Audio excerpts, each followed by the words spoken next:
गवार लागवड कोणत्या महिन्यात करावी आणि गवार शेतीचे संपूर्ण अर्थकारण, द कम्प्लीट गाईड टू गवार फार्मिंग.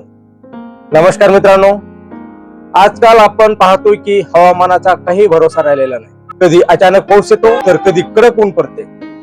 अशा बदलत्या हवामानात आपला शेतकरी राजा नेहमी संकटात सापडतो. जास्त खर्च करून लावलेली पिके हातातून निघून जातात. पण मित्रांनो, समजा मी तुम्हाला सांगितले की असे एक पीक आहे जे कमी पाण्यात येते, ज्याला जास्त खताची गरज नाही, जे अत्यंत उष्ण तापमानातही तग धरून राहते आणि जर योग्य वेळी त्याची लागवड केली तर ते तुम्हाला लाखोचा नफा देऊ शकते. होय, मी बोलत आहे गवार म्हणजेच क्लस्टर बीन या पिकाबद्दल. पण थांबा, इथेच अनेक शेतकरी एक मोठी चूक करतात. ते चुकीच्या महिन्यात गवारीची पेरणी करतात आणि मग त्यांना अपेक्षित भाव किंवा उत्पादन मिळत नाही. तर मग गवार लागवड नेमकी कोणत्या महिन्यात करावी, या मागील वैज्ञानिक कारण काय आहे, मातीची निवड कशी करावी आणि सर्वात महत्वाचे म्हणजे यातून जास्तीत जास्त नफा कसा मिळवायचा. चला आजच्या या व्हिडिओ मध्ये या सर्व गोष्टीचे एकदम सविस्तर विश्लेषण करूया. चॅप्टर 1, गवारीचे विज्ञान आणि हवामान, द सायन्स ऑफ गवार. मित्रांनो, गवार हे मुळात उष्णकटिबंधातील ट्रॉपिकल पीक आहे. याला इंग्रजीत गवार किंवा क्लस्टर बीन म्हणतात. तुम्हाला माहित आहे का, जगात जेवढी गवार पिकते त्यापैकी 80% गवार फक्त भारतात पिकते आणि यातील बहुतांश गवारीचा वापर फक्त भाजीसाठी नाही तर गवार गम बनविण्यासाठी होतो, जो अमेरिकेत ऑइल ड्रिलिंग साठी आणि फूड इंडस्ट्रीज मध्ये वापरला जातो. पण जेव्हा आपण हिरव्या शेंगासाठी म्हणजेच भाजीसाठी गवार लावतो तेव्हा हवामान खूप महत्वाचे असते. गवारीच्या पिकाला 25 ते 35 डिग्री सेल्सिअस तापमान लागते. या पिकाला खूप जास्त पाऊस चालत नाही आणि कडाक्याची थंडी तर अजिबात चालत नाही. थंडीच्या दिवसात या पिकाची वाढ पूर्णपणे खुंटते आणि शेंगा लागत नाही. हे लॉजिक जर आपण समजून घेतले तर लागवडीचा योग्य महिना ठरवणे खूप सोपे जाते. चॅप्टर 2 मध्ये पाहूया, गवार लागवड कोणत्या महिन्यात करावी, द मास्टर स्ट्रोक. आता आपण आपल्या मुख्य प्रश्नाकडे येऊया. गवार नेमकी कोणत्या महिन्यात लावायची? मित्रांनो, गवार आपण प्रामुख्याने 2 हंगामात घेऊ शकतो आणि दोन्हीचे फायदे तोटे वेगवेगळे आहेत. नंबर 1, उन्हाळी हंगाम, सर्वात जास्त नफा देणारा काळ. जर तुम्हाला गवारीतून पक्कळ पैसा कमवायचा असेल तर उन्हाळी गवार हा बेस्ट पर्याय आहे. योग्य महिना जानेवारीचा शेवटचा आठवडा ते फेब्रुवारीचा 15वाडा म्हणजेच 15 फेब्रुवारी पर्यंत.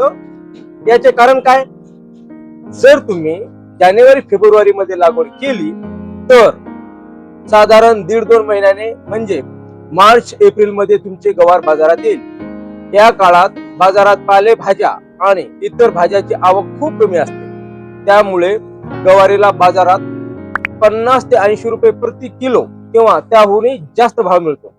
पण एक अट आहे, तुमच्याकडे सिंचनाची म्हणजेच पाण्याची थोडी तरी सोय असायला हवी. काही जण विचारतील की आता जर लावले तर चालणार नाही का?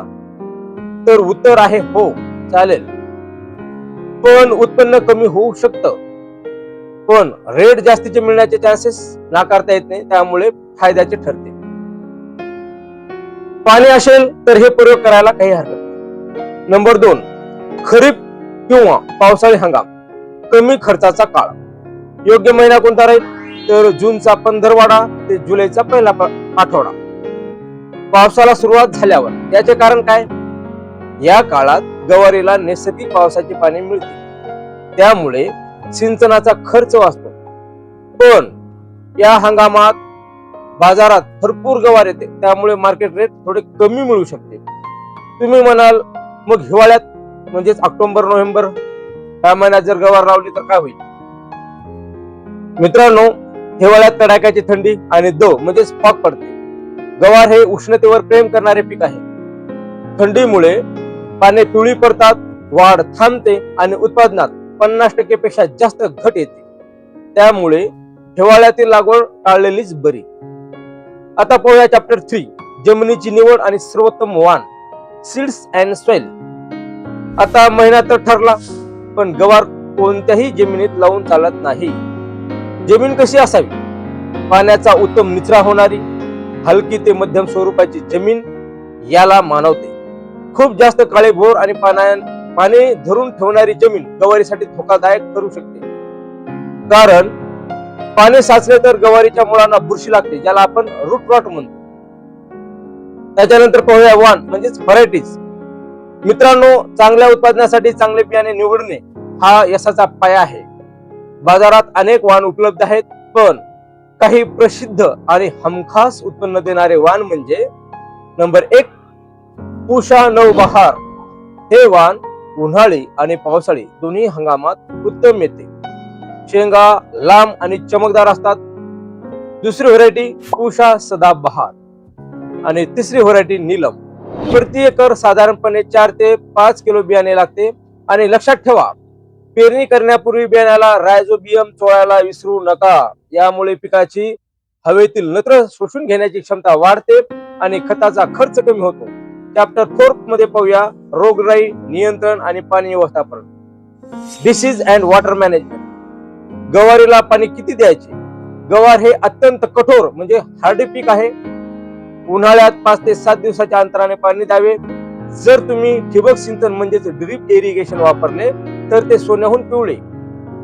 पण एक मोठा शत्रू आहे, रोगराई. गवारीवर प्रामुख्याने मावा म्हणजेच ऍफिड्स, तुडतुडे म्हणजे जॅसिड्स आणि पांढरी माशी म्हणजेच व्हाईट फ्लाय याचा प्रादुर्भाव होतो.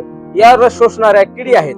तसेच पानावर पांढरे डाग पडणारा जो भुरी, त्याला आपण पावडरी मिल्ड्यू म्हणतो, हा रोगही येतो. त्यावर उपाय काय? वेळीच लक्ष ठेवून योग्य कीटकनाशक आणि बुरशीनाशकाची फवारणी करणे आणि त्यासाठीच योग्य कृषी सल्लागाराचा सल्ला घेणे अत्यंत आवश्यक असते. चॅप्टर 5 मध्ये पाहूया अर्थकारण, निष्कर्ष आणि खास संदेश. Economics and outro. मित्रांनो, आता गणितावर येऊया. एका एकरामध्ये गवारीचा खर्च किती येतो? मशागत, बियाणे, खते आणि मजुरी पकडून साधारणपणे 20 ते 25 हजार रुपये खर्च येऊ शकतो. जर तुम्ही जानेवारी फेब्रुवारी मध्ये लागवड केली आणि तुम्हाला 50 रुपये किलोचा भाव मिळाला आणि एका एकरातून सरासरी 40 ते 50 क्विंटल म्हणजे 4000 ते 5000 किलो उत्पन्न निघाले तर तुमचे एकूण उत्पन्न 2 लाखाच्या घरात जाऊ शकते. खर्च वजा जाता 1.5 लाखाचा निव्वळ नफा फक्त 2.5 ते 3 महिन्यात. पण लक्षात ठेवा, शेतीमध्ये गॅरंटी नसते, असते ती फक्त स्ट्रॅटर्जी आणि योग्य निर्णय घेण्याची क्षमता. मित्रांनो, माझा हा व्हिडिओ बनवण्यामागचा मुख्य उद्देश हाच आहे की आपल्या प्रत्येक शेतकऱ्याला योग्य आणि वैज्ञानिक माहिती मिळाली. शेतीला जर आपण आधुनिक तंत्रज्ञान आणि अचूक नियोजनाची जोड दिली तर आपला शेतकरी नक्कीच प्रगती करेल. जर तुम्हाला शेतीविषयी अशी सखोल माहिती, दर्जेदार बियाणे, खते आणि औषधे हवे असतील किंवा तुमच्या पिकाबद्दल काही समस्या असतील तर तुम्ही नक्कीच आपल्या शिवम कृषी टेक, मंठा, लोणार रोड, ढोकसाळ येथे प्रत्यक्ष भेट देऊ शकता. मी सखाराम राठोड आणि आपली टीम तुमच्या शेतातील प्रत्येक प्रश्नाचे उत्तर देण्यासाठी सदैव तयार राहील. कृषी मित्रांनो, व्हिडिओ शेवटपर्यंत पाहिल्याबद्दल धन्यवाद. भेटूया पुढील व्हिडिओमध्ये. तोपर्यंत राम राम. माहिती कशी वाटली ही कमेंट बॉक्सला कमेंट करून नक्की कळवा. आणि शिवम कृषी टेक या युट्यूब चॅनलवर जर नवीन असाल तर चॅनलला सबस्क्राईब करून शेजारी बेल आयकॉनला प्रेस करून ऑलवर नक्की करून घ्या, जेणेकरून माझे जेही कृषी विषयक नवनवीन व्हिडिओ येतील त्याची नोटिफिकेशन सर्वात आधी तुम्हाला मिळेल आणि तुम्ही माझे व्हिडिओ पाहाल. धन्यवाद. जय हिंद, जय महाराष्ट्र.